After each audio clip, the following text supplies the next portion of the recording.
Alright, ito, Weng, ito yung Mm. hindi pa kasama rito yung kahapong ni-raid, ano Yes. ha? Ito yung ni-raid nung February Friday. 14, Friday, no? Nasa 18 mamahaling sasakyan po 'yan. Ang mga sasakyan ito Ferrari 488 Spider, Ferrari 812 Superfast. Wow. Wow, ang tindi ah. Oo. Porsche Targa. Yun, mahal yun. Mm-mm. Mercedes-Benz G63 AMG. Ito yung SUV.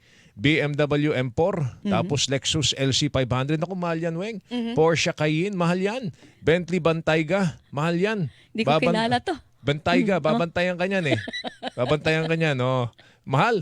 Land Rover Defender, yun, mahal din yun. Audi RSQ, ang dami. McLaren pa, mga kapuso. Ang pinakamura ho dito sa hanay na ito, Ford Explorer, tsaka yung mura Toyota yan, ah. Alphard. Mura yan, Mura mura yan, yan. ah. Sabi Mura mo yan. yan, Doon sa oo. level nito mga sasakyang Li Xiang. Ano yung Li Xiang? L7 SUV.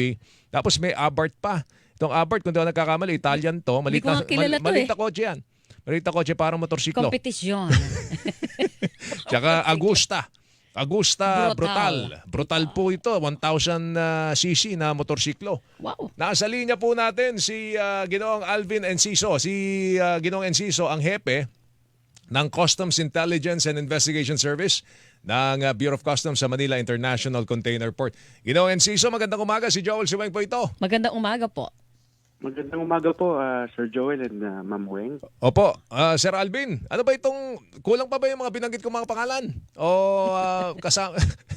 sakto na o, solid o, marami pa ako hindi nabanggit dito. Opo, ito po, sakto po ito. Ito yung nabanggit nyo po ay yung nakaraan nating operasyon. Yung last week. Yung Nung last week pa yan. Valentine's, ito nung Friday po actually natin pinasok ng gabi. Mm. Habang nagba-Valentine's po lahat, kami po ay nag-ooperate naman doon sa Makati. Mm-mm. At natagpuan nga po natin itong 17 sasakyan na to kasama yung isang motor na big bike po. Mm-mm. At nung nakaraan naman pong Thursday, napakita rin po natin doon sa Pasay at Parañaque yung iba't iba namang sasakyan kagaya po nung Rolls-Royce, Mm-mm. Maybach, Ferrari rin po, Lamborghini, McLaren, Maserati at Range Rovers. Wow. Doon naman po yung nakita po natin doon ay nagkakahalaga ng sa Pasay at Parañaque around 1.4 billion po. Oh my goodness. Kita mo yun, ha? Anong status nitong mga sasakyan na ito ngayon? Ngayong sila'y sinalakay ninyo, ano mo na to? Nasa In-impound ba ito? nakapadlock ba yan? Di ba pwede ibenta muna yan? Paano? Opo, naka-hold po muna sila kung saan po natin natagpo ang mga showroom o sinasabing storage areas. Doon po muna natin binabantayan ngayon at bawal po nilang galawin o ibenta at bantay sarado po sila ngayon. At binibigyan po natin sila ng 15 days Mm-mm. from the day it was implemented, yung letter of authority po na issue po ni Commissioner Ben Rubio. Mm. At doon po ay matatapos po yung deadline na nila upang magsumite ng proof of payment on the imported goods or imported motor vehicles na atin natagpuan doon po sa kanilang mga showroom. Proof of payment po yan ng tax and duties. Opo, Okay. proof of payment of duties and taxes Okay. po. Kung hindi po makapagbigay ng patunay na sila nagbayad ng taxes and duties, ano po ang mangyayari sa mga sasakyan, Mr. Enciso?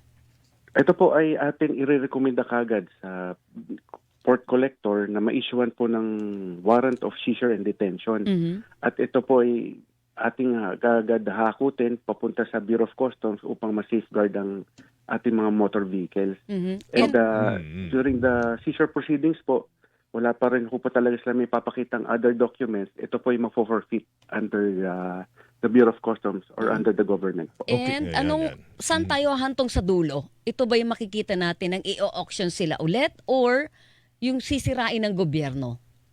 Wala na po. Ating pong utos po ng ating Bureau of Customs Commissioner na pagbayarin po kung meron naman good faith o meron silang mapapakitang dokumento na kulang ang kanilang pinagbayaran, mag-additional po ng payments.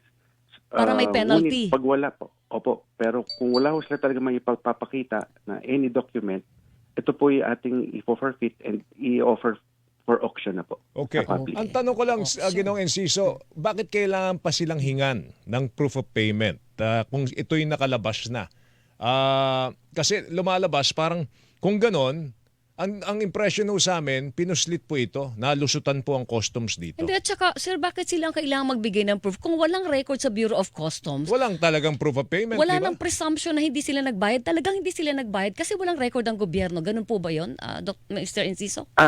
As of now po, kasi binibigyan ho natin ng due process din po lahat. And under CMTA po, they are given po talaga 15 days. Nasa burden of proof po na sa kanila upang magpakita po ng dokumento na bayad po or hindi ang mga sasakyan po na imported na naabutan po natin. Okay. Ito And lang, makikita po kasi, Mm. yes po. so ganito lang, kung halimbawa makapagpakita sa inyo ng dokumento na nagbayad sila ng buwis and duties and taxes, pero walang record sa BOC, the reason why sinalakan nyo ang kanilang showroom kasi walang record sa inyo ito. So kung meron silang record, walang record ang Bureau of Customs, paano nyo po i-reconcile yung dalawang fact na yun? Ay, hindi po. Nung atin po kasing sinalakay yung kanilang mga bodega or showrooms, Opo. nakatanggap po kasi tayo ng derogatory information na ito po ay mga smuggled. Mhm. At atin nang nakita, based dun sa derogatory information, nakita nga po natin na may mga supercars and meron mga high-end vehicles doon po sa kanilang mga lugar. Mhm.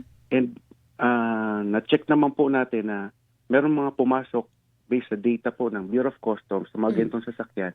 Subalit hindi po natin alam kung tumutugma po doon sa kanilang sasakyan. At kung tama yung Nandun sa binayaran showroom po nila. na taxes and duties.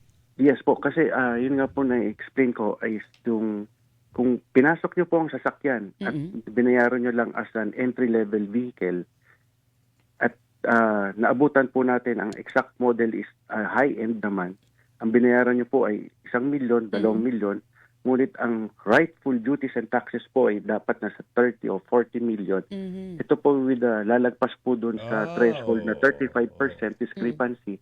Ito po ay automatic masisis na po ng ating Ayun. gobyerno. Bakit na undervalue nila, Sir Alvin? Normally po kasi sir, the Bureau of Customs is primary is revenue collection and trade facilitation po. Opo. Lahat po ng based on documents presented, makikita po namin kung kumpleto naman po yung dokumento yung submitted, hayaan po namin kayo maglabas po ng mga kargamento. Kung makikita nyo po kasi we have around 4,000 to 5,000 containers a day arriving in the ports. And kung iisa-isahin natin bubusin po lahat, bubuksan ho, magkakaroon po tayong port congestion and yung trade facilitation po matitigil. Oh, And kaya lang worldwide po talaga. Kaya Kaya lang lang ang hassle po nito na oo. saka tayo naghahabol na Kung nailabas kailan na. nailabas na. Kasi Oo, hindi po at saka ba? ang nagiging dating sa amin nito, Sir Alvin, nagiging usual excuse. Totoo Diba? yan. Kulang kami sa tao, kulang kami sa kasangkapan. Mm-mm. What would it take para magkaroon kayo ng sapat na x-ray para lahat ng container pumasok sa x-ray, makita natin kung ano laman ng x-ray. At bago lumabas sa inyo, bayad lahat Bayad ng tama. lahat. Oh. Paano ho ba? Magkano ba ang kailangan ninyo? Sir Wow. Alvin, joke lang po. Nabigyan kayo ni Joel. Hindi, kasi baka pwedeng trabahuin naman ng Kongreso yan. Seryoso. Di ba? Kasi, hindi. Weng, Majority, bahagi po ng budget natin na galing po sa inyo sa BOC. kaya nga, So, dapat may BOC, suporta kayo. BIR, dapat ang sinusuportahan ng pondo. Magkano ba ilan x-ray ang kailangan ninyo, Sir Alvin? Actually, meron na po tayong mga x-ray na in place naman po and nag-acquire na po rin tayong panibagong x-ray. Yun nga lang, kung makikita nyo po kasi sa x-ray, pag tinignan nyo po yung image, makita nyo po sports car. Hindi po natin kaya buksan po lahat ng kargamento sa buong puerto, sa buong Pilipinas upang busisiin po isa-isa. Kaya makikita po namin sports car sa image, tugma ho sa dokumento sports car, bubuksan po namin yung container, nakita po natin Ferrari. Normally ho kasi ang container it loads up to 3 to 4 motor vehicles. Hindi ho natin pwede ilabas po lahat para busisiin, kunin yung exact model. Kaya kung makikita nyo po sa mga kalye, Ferrari, halos magkakamukha po yan. Kaya Pero pala yung tayo model nalulusutan, was Sir pataas. Alvin, no? Oo. Kaya eh, nalulusutan tayo. Kulang sa facilities talaga. Oo. Weng, kulang sa gamit, kulang sa tao. Talagang medyo problema nga natin ito, Sir Alvin. Talaga malulusutan po kayo. Correct. Oh. Pero itong isa pang concern ko, Sir Alvin, kung halimbawa dumating sa punto na i-auction natin, yung original na may-ari niya na nagpalusot niya sa Pilipinas, allowed sila na maki-auction o dapat blacklisted sila doon? Automatic po, bawal po silang sumali Blacklisted. Sa Eh auction. paano kung gumamit po ng dummy? Eh di sa kanila din mapupunta yan sa murang halaga? Kung gagamit po sila ng dami, parang bumili rin po sila ng panibagong sasakyan kung sasali rin po sila doon sa auction. Basta mahalan Kasi- ninyo. Opo. Mahalan ninyo, Sir Alvin. Oo. Opo. May floor price po talaga tayong siniset. Sige. May reference value po. Marami pa po ba tayong target, Sir Alvin? Yun nga ho, dahil sa trade facilitation, di rin po tumitigil naman ang isa pang responsibilidad ng Bureau of Customs, yung enforcement. And sunod-sunod pa ho ito. Maraming pa ho tayong mga kasunod na operasyon na gagawin. Okay. Sige, baka namin yung developments ito, Sir Alvin. In the meantime, salamat sa oras po ninyo. Mag-ingat po Sir, kayo. good Thank you. morning. Maraming salamat po. Thank you, sir. Thank you. Si Alvin Enciso, hepe ho ng Customs Intelligence and Investigation Service, MICP. Oras natin, alas 8. Hilingan, walang pinoproblema.